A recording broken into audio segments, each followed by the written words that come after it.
माझ्या मराठी मातीचा लवा लढत असल्या तिच्या संघाने जागल्या दर्या खोऱ्यातील शिळा रत्नजडित अभंग ओवी अमृताची सखी चारी वर्णातून फिरे सरस्वतीची पालखी.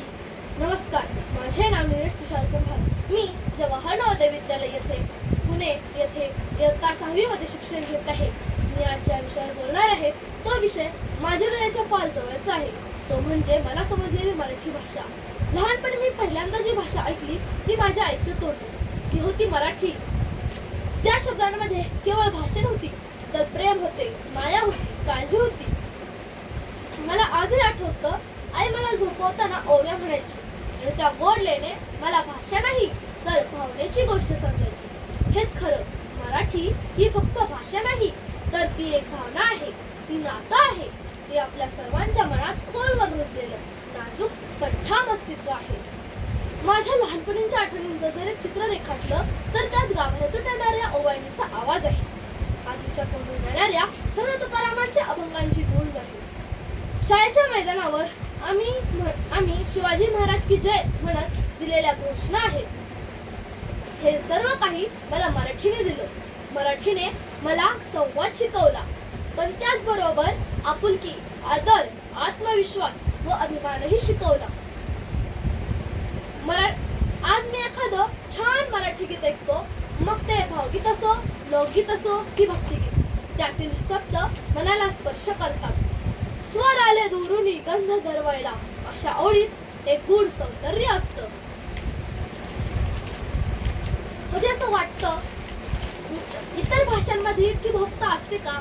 कदाचित नसतेच, कारण मराठी शब्दांचं गोडवा आणि त्यामागचं जिवंत अनुभवाचं सामर्थ्य फार वेगळं असतं. मला मराठी कळायला लागली ती पुस्तके वाचताना.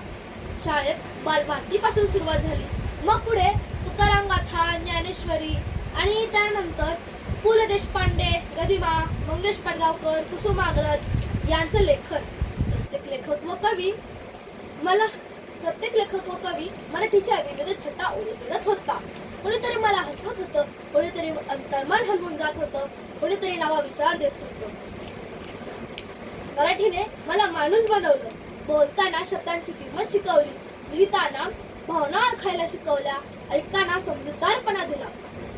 आजकाल लोक म्हणतात मराठी बोलणं मागासलेपणाचे लक्षण आहे, पण मी म्हणतो मराठी म्हणजे आपली ओळख, आपली माती, आपली शान, आपली संस्कृती. जशी आई कुठल्याही भाषेत बोलली तरी आपल्याला प्रियच, तशी मराठी आपली आहे आणि नेहमीच ती आपल्यासाठी श्रेष्ठ आहे. मराठी बोलणं म्हणजे फक्त शब्दांचा वापर नव्हे, तर आपल्या संस्कृतीला जिवंत ठेवणं आहे. जसं दिवाळीत आकाशकंदील लावतो, गुढीपाडव्याला गुढी उभारतो, तसं रोजच्या वापरात मराठी बोलणं ही भाषा संस्कृतीची गुढी असते. आपण इंग्रजी शिकूया, इतर भाषाही शिकूया, पण आपल्या मातृभाषेचा अभिमान बाळगणं ही आपली जबाबदारी आहे.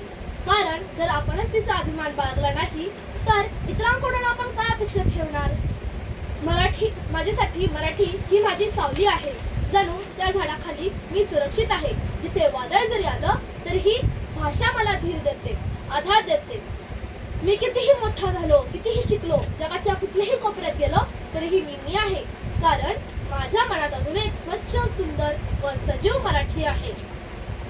शेवटी एवढंच म्हणतो, मराठी भाषेचं जतन केवळ शासकीय धोरणाने नाही तर तुमच्या आमच्यासारख्या सर्वसामान्य लोकांच्या प्रेमाने होणार आहे.